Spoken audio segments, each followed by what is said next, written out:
नमस्कार, आप देख रहे हैं हमारा YouTube चैनल एसआर अशोकनगर और मैं हूं आपके साथ हितेंद्र भदौरिया। आप हमारे YouTube चैनल को देखने के लिए इसे सब्सक्राइब कर सकते हैं। साथ ही इस पर आने वाली वीडियो को जल्द देखने के लिए इसके बेल आइकॉन को भी दबा सकते हैं।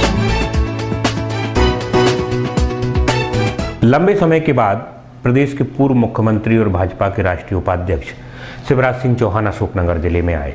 अशोकनगर जिले में उनका ये दौरा कार्यक्रम 2 दिन पहले जब आया तो बहुत चर्चित हो गया। दरअसल चर्चित इस वजह से हुआ कि 13 साढ़े 13 वर्ष जब तक वो प्रदेश के मुख्यमंत्री रहे, अशोकनगर शहर कभी नहीं आए।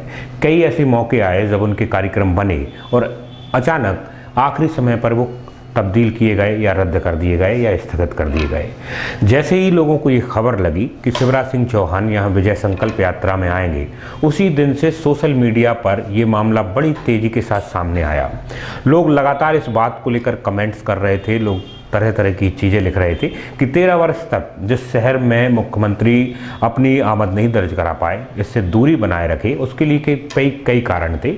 सोशल मीडिया में जो चीज़ें आई थी उसके हिसाब से मुख्यमंत्री जो 13 वर्ष रहे शिवराज सिंह चौहान, उनको डर था कहीं अशोकनगर आएंगे तो शायद पद से चले जाएंगे और इसी डर के कारण वह अशोकनगर को हमेशा इग्नोर करते रहे। लोगों ने यहाँ तक लिखा कि उनको अशोकनगर के बारे में जो भ्रम है उसके कारण इस शहर का उन्होंने अपमान किया है। इस शहर के बारे में उनका जो अंधविश्वास था वो यहाँ के लोगों की का असम्मान करना था या उनको जो है कमज़ोर करना या कमतर बताना था।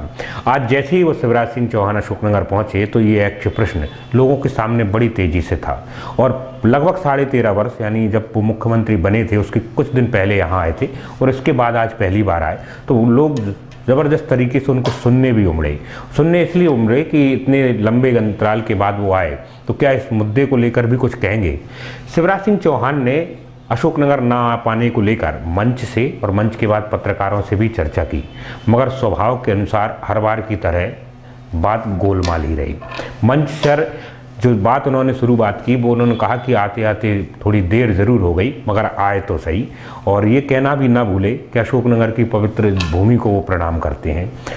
लोगों ने इस बात को लेकर भी शिवराज सिंह चौहान को खूब ट्रोल किया है। उनका कहना है कि जो ज़मीन बीते 13.5 वर्ष से उनके लिए अपशगुनी या अपवित्र समझी जा रही थी, अचानक सत्ता से या पद से हटते ही वो धरती उनके लिए पवित्र हो गई। खैर, चुनाव है, जो कराए वो कम है। इसके बाद पत्रकारों ने जब इस मुद्दे को लेकर सवाल किया तब भी उन्होंने यही कहा कि भले ही वो अशोकनगर ना आ पाए हों पर अशोकनगर के आसपास आए रहे।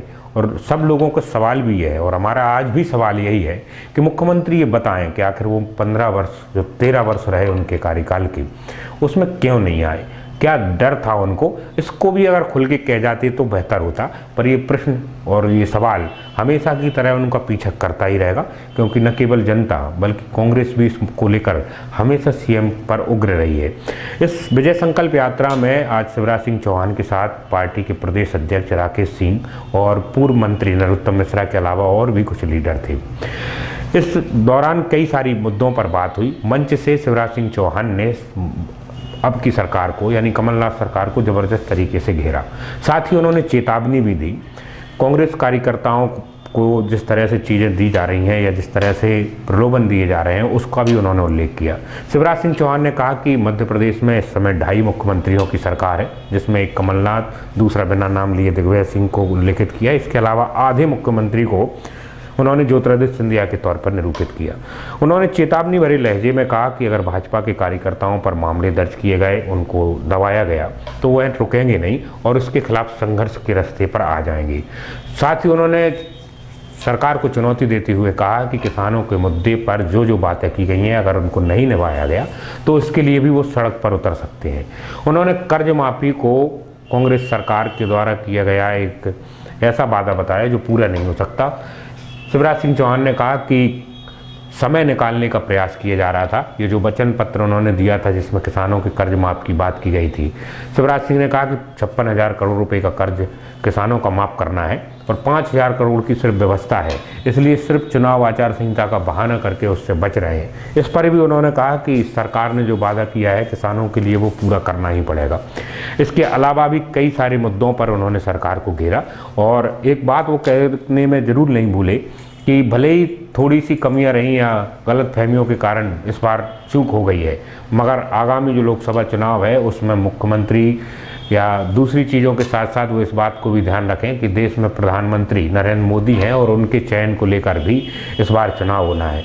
इस बार उन्होंने कई बार ज्योतिरादित्य सिंधिया को लेकर भी अपनी बातें रखी और उन्हें आड़े हाथों लिया। हालांकि पत्रकारों ने जब उनसे पूछा कि क्या वो गुना संसदीय क्षेत्र से लोकसभा के प्रत्याशी होंगे, तो उनका कहना था कि उनका मकसद है देश में सरकार बने भाजपा की, और इसके लिए अगर हाईकमान या भाजपा इस तरह का कोई फैसला लेती है तो उसके लिए वो बाध्य रहेंगे। हमेशा दिल में बसाए रखा है और आज अशोकनगर का जो प्यार मिला वो अद्भुत और अभूतपूर्व है। जनता को प्रणाम करता हूं। एक और दूसरी बात जो आ रही है कि इस विधानसभा इस लोकसभा सीट से आप चुनाव लड़ सकते हैं, तो ये कहाँ तक माना जाए? मैं तो भारतीय जनता पार्टी का सिपाही हूँ। बड़ी बात यह है कि नरेंद्र मोदी जी को प्रधानमंत्री बनाना है। क्या आपकी एक शक्तिशाली, वैभवशाली, गौरवशाली, संपन्न और समृद्ध भारत के निर्माण के लिए एक नया भारत जो उदय हो रहा है उसको पूर्णता प्रदान करने के लिए मोदी जी जरूरी है और उनको प्रधानमंत्री बनाने के लिए हर संभव प्रयास हम लोग करेंगे। अभी जो कह रहे हैं तीन लोग आए हुए हैं, आप नरोत्तम जी आप हैं, तो कौन इसमें से चेहरा हो सकता है लोकसभा में सिंधिया जी के? अभी तो पार्टी तय करेगी। सर, ये कांग्रेस के राष्ट्रीय अध्यक्ष राहुल गांधी जी, जवाब देंगे। सर कांग्रेस के राष्ट्रीय अध्यक्ष राहुल गांधी जी अजहर मसूद को जी कह के बोल रहे हैं, संबोधन कर रहे हैं, तो इस आप कैसे नजरिए देखते हैं? शहीदों का अपमान और आतंकवादियों का सम्मान ये कांग्रेस की परंपरा रही है। आज नहीं, इसके पहले भी अगर कहीं एनकाउंटर हुए हैं तो आतंकवादियों के यहाँ कांग्रेस के नेता गए हैं, शहीदों को सम्मानित करने नहीं पहुंचे हैं। पाकिस्तान से प्यार और वही भाषा बोलते हैं जो पाकिस्तान बोलता है। ये कांग्रेस की नेताओं की आदत हो गई है, ये बहुत दुर्भाग्यपूर्ण है, इसकी मैं निंदा करता हूँ। विजय संकल्प यात्रा के दौरान प्रदेश के पूर्व मुख्यमंत्री शिवराज सिंह चौहान और भारतीय जनता पार्टी के प्रदेश अध्यक्ष राकेश सिंह के साथ साथ पूर्व मंत्री नरोत्तम मिश्रा भी थे। इस दौरान मंच से जब ये कहा गया कि सरकार के द्वारा 2 लाख रुपए की कर्ज माफ़ी की जो घोषणा की थी वो कोरी घोषणा है, और अगर कोई भी किसान आकर उनको ये बता दे कि किसी का 2 लाख रुपए का कर्ज माफ़ हुआ है तो ये कर्ज जो माफ़ हुआ है उतनी ही राशि के पैसे वो अपनी तरफ से भी दे सकते हैं। ये घोषणा नरोत्तम मिश्रा की तरफ से आई थी। जैसे ही इस चीज़ की जानकारी कांग्रेस के कार्यकर्ताओं को लगी तो उन्होंने एक किसान जिसकी करीब लगभग 2 लाख रुपए की राशि माफ़ी का एक पत्र उनको मिला था 1,95,000 रुपये के आसपास, उसको लेकर मंच के आसपास ही पहुँच गए और प्रदेश अध्यक्ष को बताया कि इस किसान को लगभग 2 लाख रुपये का कर्ज माफ़ हुआ है और जिस तरह की मंच से घोषणा की गई है 2 लाख रुपये से दिया जाए, उसको पूरा करा जाए।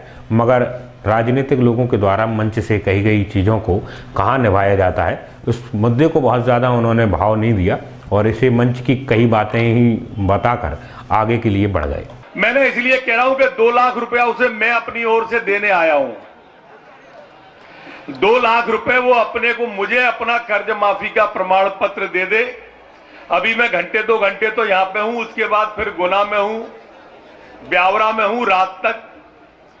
जो भी किसान 2 लाख रुपए का प्रमाण पत्र सिर्फ दिखा देगा, मैं नगद उसको 2 लाख रुपए दूंगा, उसको 4 लाख रुपए हो जाएंगे।